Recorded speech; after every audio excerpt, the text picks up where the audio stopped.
भगवान और भक्त की एक सच्ची कहानी जिसको पढ़कर आपके रोंगटे खड़े हो जाएंगे।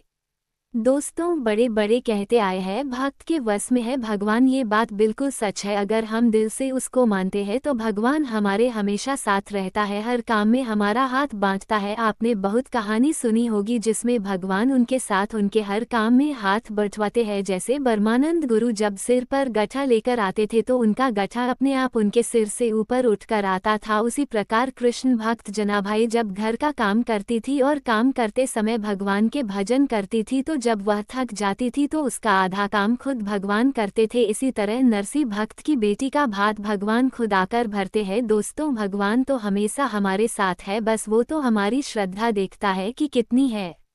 ऐसी ही घटना आज एक बुढ़िया की मैं आपको बताती हूँ। एक बुढ़िया गुरु गोरखनाथ के दर्शन करने आती है। जाते टाइम एक दुकानदार की दुकान से वो गुरु गोरखनाथ की मूर्ति चुरा लेती है। जब वो मूर्ति चुरा कर थोड़ी दूर चलती है तो उसकी आत्मा उसे कोसती है और वो आगे नहीं चल पाती। वो वापस दुकानदार के पास जाती है और कहती है, बेटा मुझे माफ़ कर दो, मैंने तेरी दुकान से ये मूर्ति चुरा ली थी, मुझे कोई भी सजा दो पर मुझे माफ़ कर दो। दुकानदार कहता है, तुम मेरी माँ के समान हो, मैं तुम्हें क्या सजा दे सकता हूँ। सजा देने वाले तो गुरु महाराज है। जब तुम ये मूर्ति चुरा कर ले गई थी तो तुम्हारा बटवा यही रह गया था जिसमें 2000 रुपए थे। उसकी कृपा हो तो कोई किसी का कुछ नहीं बिगाड़ सकता।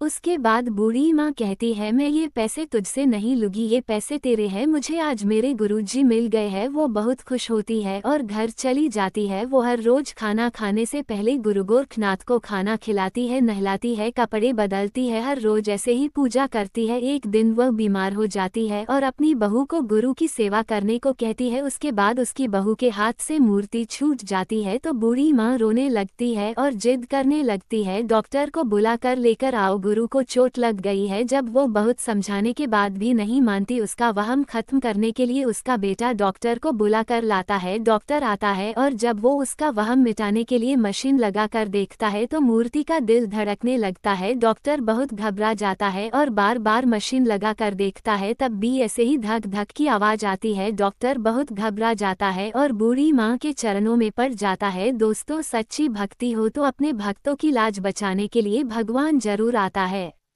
ऐसी ही और कहानियाँ पढ़ने के लिए नीचे दिए गए लिंक पर करें।